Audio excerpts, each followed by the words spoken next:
Thank you for joining us this afternoon. I'm Amanda Hunt, Director of Education and Senior Curator of Programs.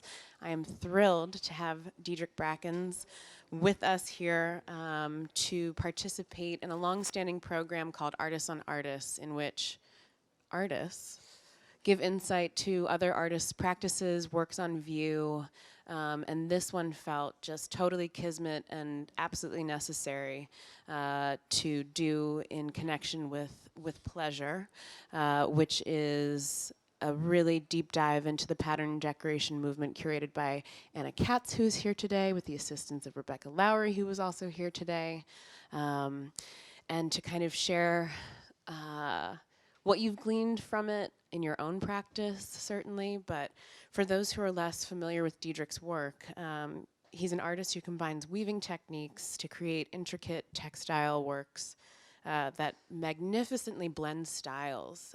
Think of Gee's Bend in the Deep South, that movement of quilt making, all the way to kente cloth in Ghanaian tradition.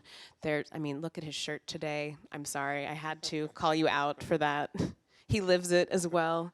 Always kind of collaging allegorical, metaphorical visions in a way. And I hope that if you haven't seen his work, that you will look him up after this talk today. Just briefly wanted to share a bit about your background. Born in Texas, you live and work here and received a BFA from the University of North Texas and got your master's at California College of Arts, where I did as well. Nice. And you are currently an artist in residence at UC San Diego. Your work has been shown very recently in a solo exhibition at the New Museum in New York. Congratulations, absolutely incredible. Various small fires, your gallery here in LA, the Ulrich Museum of Art in Wichita, Kansas, the CUNY University Art Gallery in Tennessee, where you just got back from. He's always just getting back from somewhere. You've shown work in group exhibitions at the Jewish Contemporary Art Museum in San Francisco. Of course, Made in LA, 2018. What year is it? My God. Where you had a standout gallery in that exhibition. And I think that really opened people up to what you were doing here in LA. So we're thrilled to have you here. We are also thrilled to include you in our collection here at MoCA. It's a renowned collection, and who better to join the ranks? You are truly an impressive artist. So without further ado, please join me in welcoming Diedrick Brackens.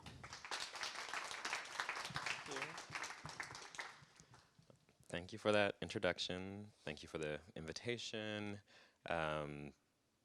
and all the lovely things you had to say. And I hope to be up to the task of talking about this awesome show. So I figured that we would just jump right in and start in this first gallery. We'll walk through a couple galleries, talk about a few pieces. And I really want to spend some time thinking about I don't know, how these artists came to be in these things, what inspired them, some of the motivations, and what ways I feel sort of aligned to them. But yeah. So I do want to say, as not a caveat, but as a way to extend this conversation and have more information about it, you should really, really buy the book. There's a stellar opening essay by Anna where she really talks a lot about what was happening at that time and how the artist kind of came to be. And I wanted to start here sort of with this work by Miriam Shapiro.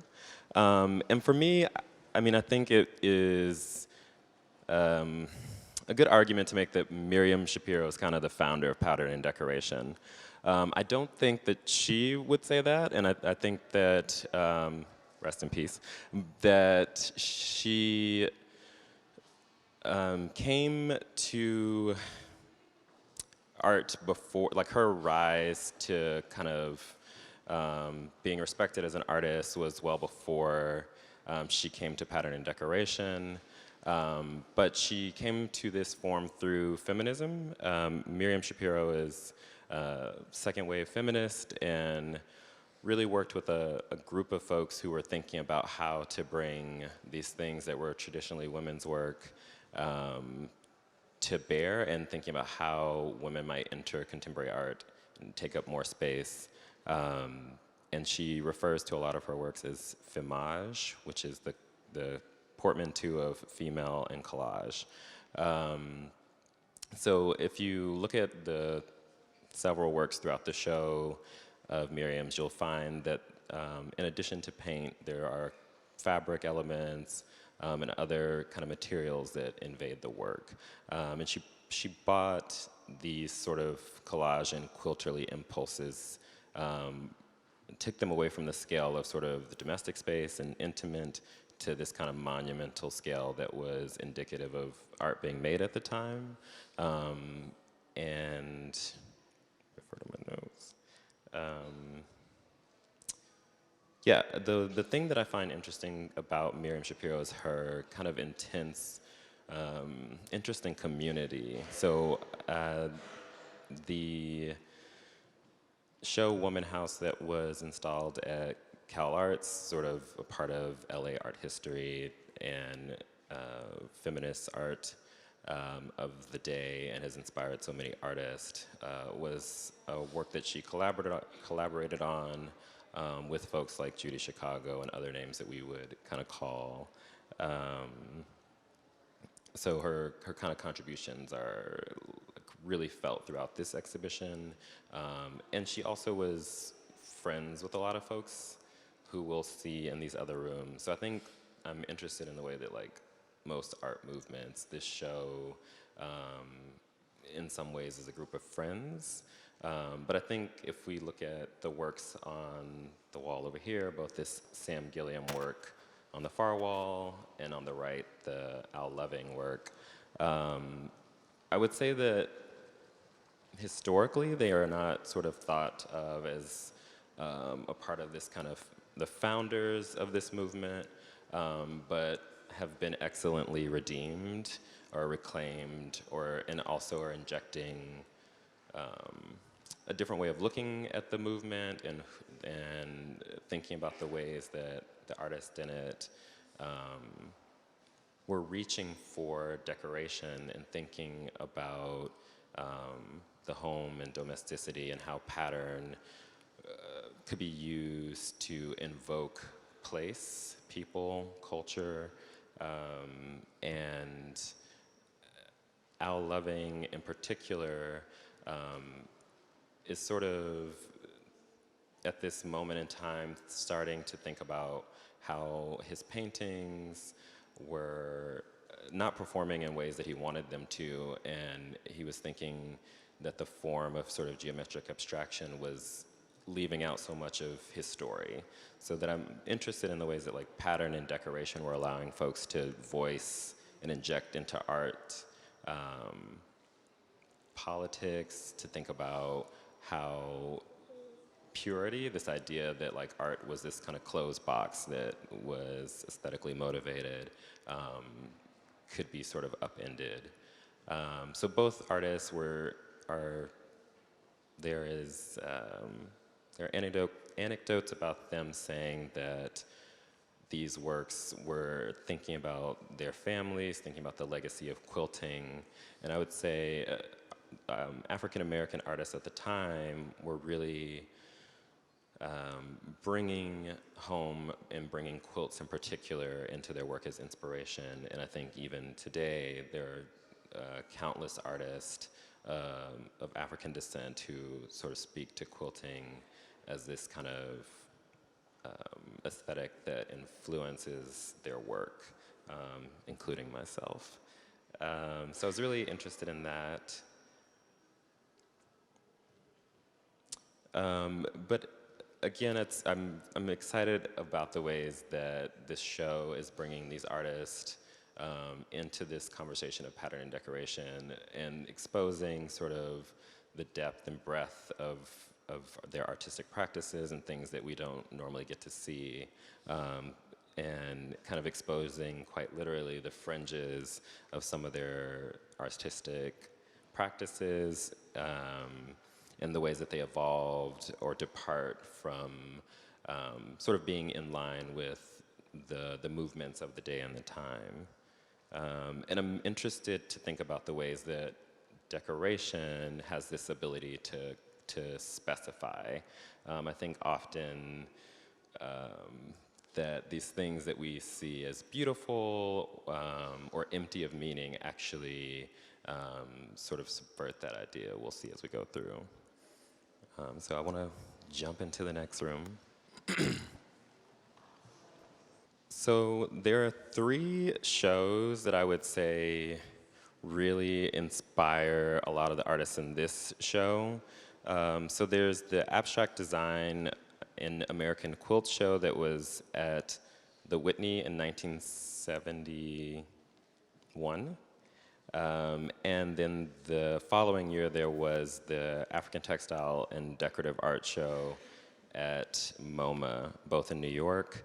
And the show Woman House that happens here at Cal Arts in, I am not going to get the year for that one, 72?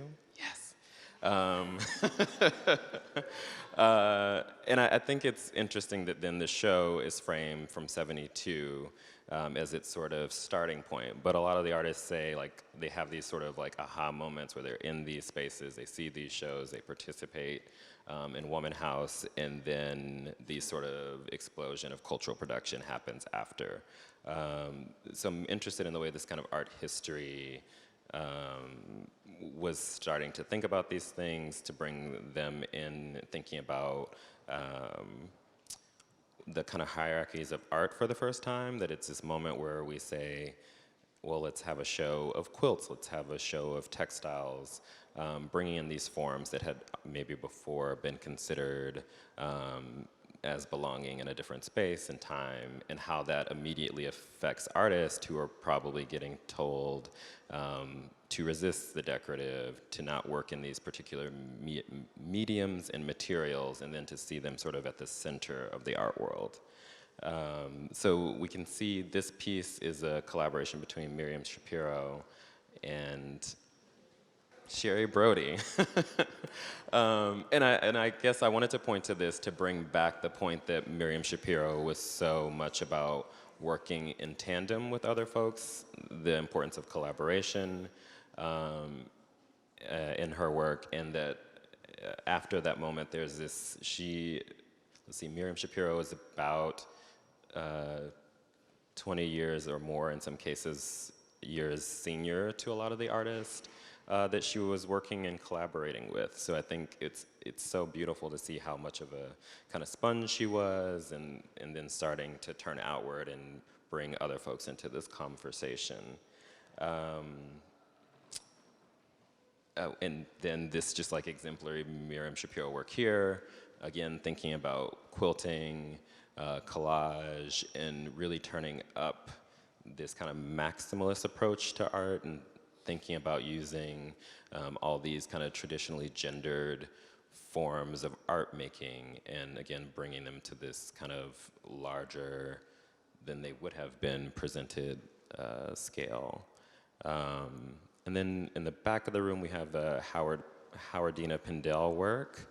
That's a really good example of the ways in which she works. And something that I'm really kind of curious to think about in this show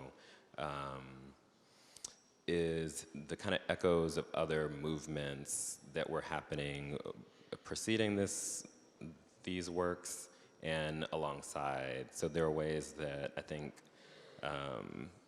conceptually or aesthetically they might mine minimalism or abstract expressionism, but at the same time inject these kind of materialities and modes that are sort of opposed to those movements. So in this work, it's labeled as mixed media, but the kind of materiality that has been said to be used in a lot of these are sequins, makeup, these things that we might find in the home as opposed to an artist studio, which comes up a lot for the artists of the time. And Howardina Pindell also is one of these folks who emphasizes travel as inspirational to the work, having looked at textiles from across the world, particularly West African textiles, American quilts, so that folks were taking both material but inspiration and kind of patchworking or collaging it together in search of sort of meaning or aesthetics, which I think is exciting. And the kind of ghost of the grid that appears in this work, and all the ways that like minimalism and abstract expressionism could also be said to be important to this work.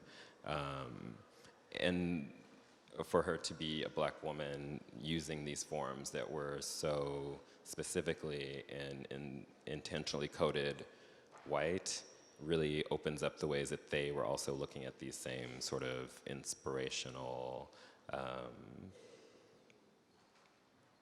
kind of inputs to formulate a lot of their work. Yeah. And I'm gonna run away into this third room. So the work that I want to talk about is actually up against this wall. And so Leah Cook is a fiber artist, a weaver, who ran the textiles department at CCA, where I got my master's degree. She is one of the reasons that I went there. She's a preeminent fiber artist. And I think her inclusion in this show is like exciting because I don't, even seeing it here, like I don't think I would have ever thought of her as belonging to the movement of pattern and decoration, because she belongs so intensely to kind of studio craft and fiber art kind of conversations in that world. And the thing that I've been interested to think through or rethink through in looking at this show is this conversation about craft and about skill. So pattern and decoration comes on the heels of the 60s and 70s when fiber art was sort of popular. It's one of the kind of art forms of the day. It also is one of the first instances that women are ushered into contemporary art in a major way for the first time. So then to have this kind of, not echo, but like that more women are bought in with pattern and decoration, I think. So it's exciting to think about how these two movements do this, but the motivations of the fiber art of 60s and 70s really does not emphasize politics or gender and feminism in the same ways that the women in pattern and decoration really start to. So I think some of the content that shows up maybe in Miriam Shapiro's work does not show up in Leah Cook's work in that same way. Whereas it's kind of emphasis on skill and materiality. So it's interesting to think about maybe these two camps that were within the same movement. Yeah, and I just feel that this particular work feels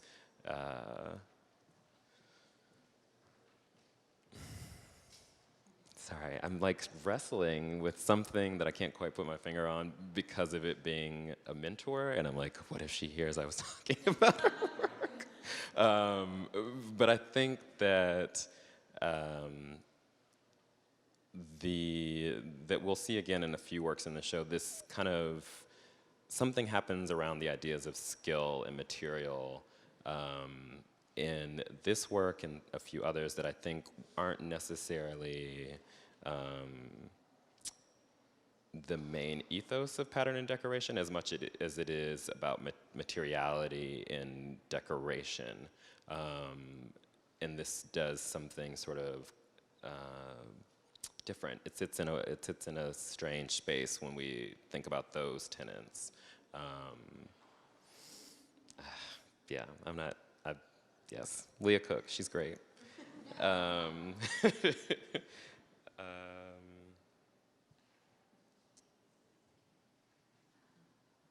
Okay, so I want to talk about, I don't know how to say Valerie's last name. Jodan? Okay, so I want to talk about this work, but I want to do it in this gallery where there is more of it. So I think being in the like world we live in, um, being in this contemporary moment, we've had a lot of conversations culturally around appropriation. We've had a lot of conversations about sort of like culture vultures. There's just like a kind of this, as more marginalized folks, as more women, as more folks of color enter conversations and we look back in time, we start to talk about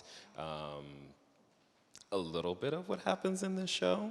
So there are these artists who now are kind of getting sent up for sort of using kind of techniques and materials and processes that come from these faraway places that they don't have sort of like a cultural relationship with.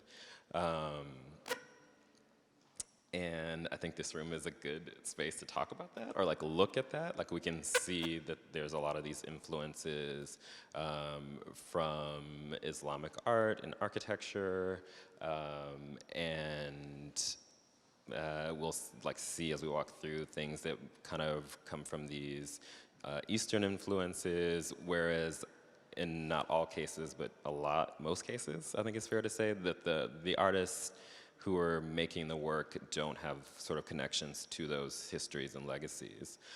So I think, even outside of pattern and decoration, we've been dealing with in the art world, like how do we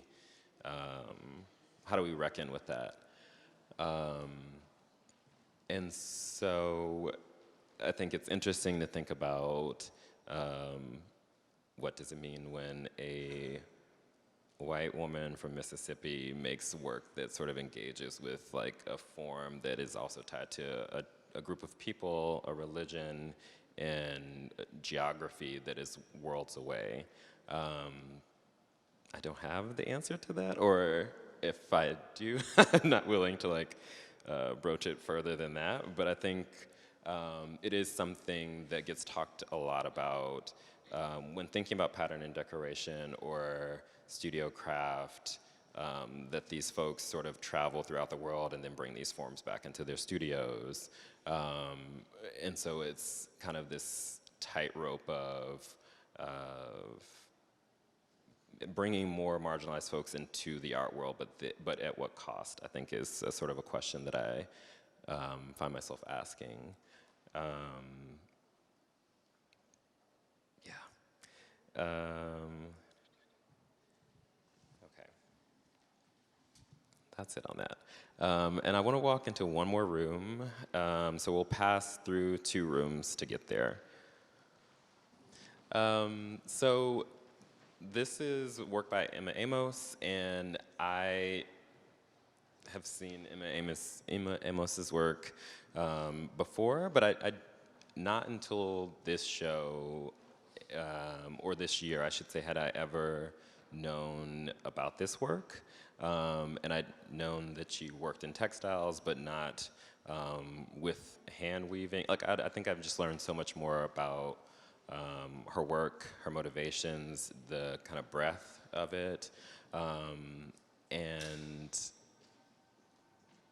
I feel in some ways that like art history, even outside of pattern and decoration, has like left her out of so many movements and sort of this kind of art world at large that she belongs so much to. So she is, what am I trying to say? She was trained, took courses in hand weaving and textiles while she was in her master's, and then started employing that in the work, but also worked for a textile designer. So there was all these sort of things that influenced her practice, and she really started thinking about kind of the canvas as fabric, unlike the ways that we might think about people thinking traditionally about a canvas or a support. So like removing that support and emphasizing sort of the materiality of painting. So in this particular one, there's this mishmash of cloth that Emma weaves alongside these more commercially produced or African textiles. So really bringing all these things into the work. And at the time of her sort of, as she's working at the same time that we're thinking about pattern and decoration as being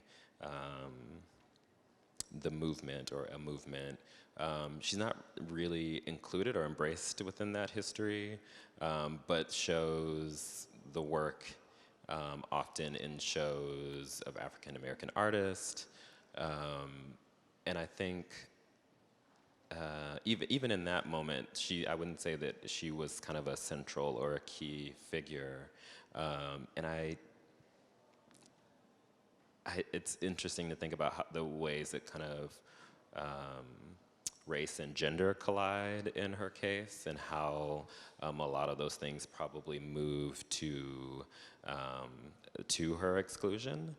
But I think also in asking myself about why she wasn't included, I wanted to think a little bit more expansively about that. And I think that there's something about what happens in pattern and decoration that happens so much in this work around the idea of maximalism, that it is a little bit of everything, the ways that things kind of abut or run into each other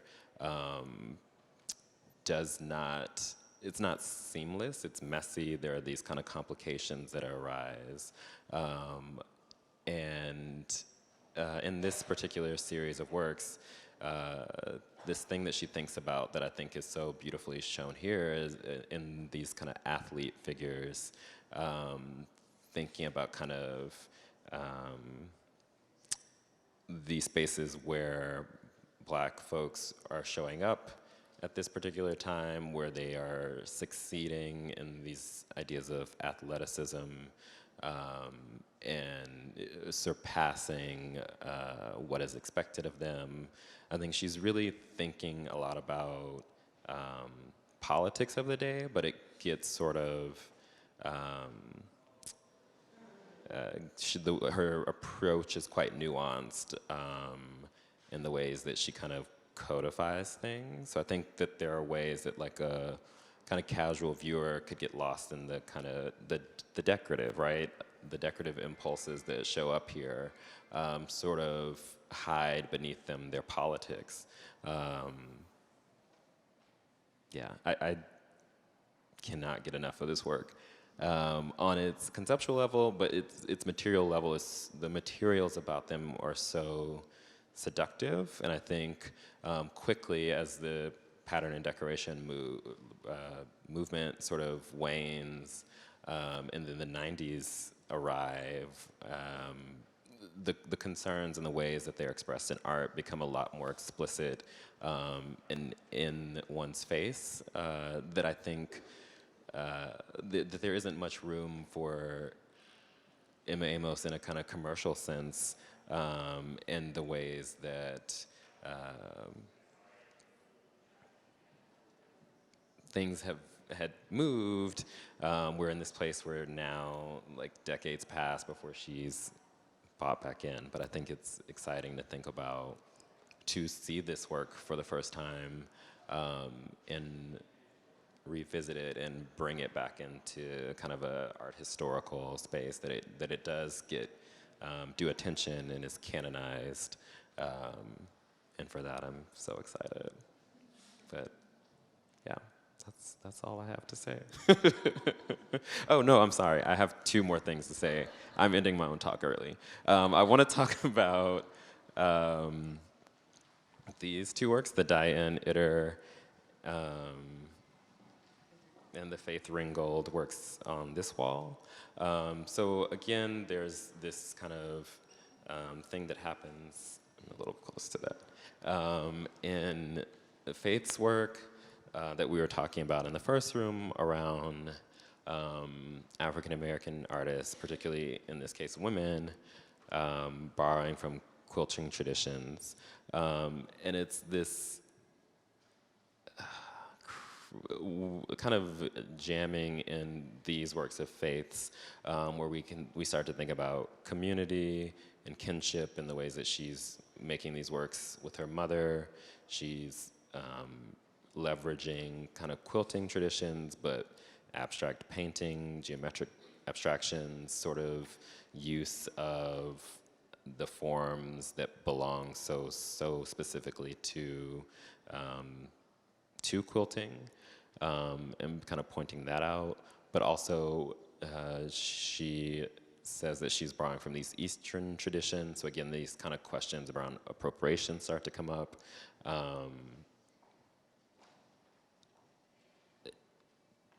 Yeah. And I wanted to say something else about these.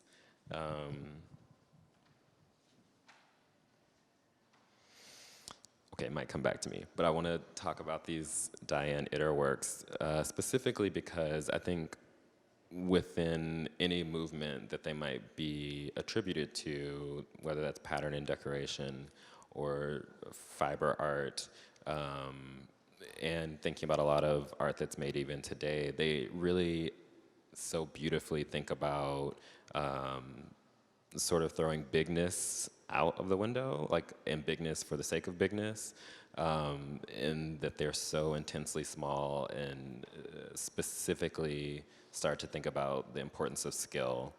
So all these works are macrameed, and anytime I hear macrame, I think about either plant hangers or 60s fiber art. And I think for her to bring it down to this level of sort of like patches or remnants of clothing feels so important and specific. And the ways that they borrow sort of these kind of geometric patterns, they look like embroidery, and it's hard to conceive of how they're made, even if you know how they're made. But this excellence and skill and its use of fiber are things that I feel since the beginning of art making I've been so inspired by. And in their kind of quietness, even though they're quite exuberant. Yeah, I did that in the wrong order, but I definitely, that's it. Thank you.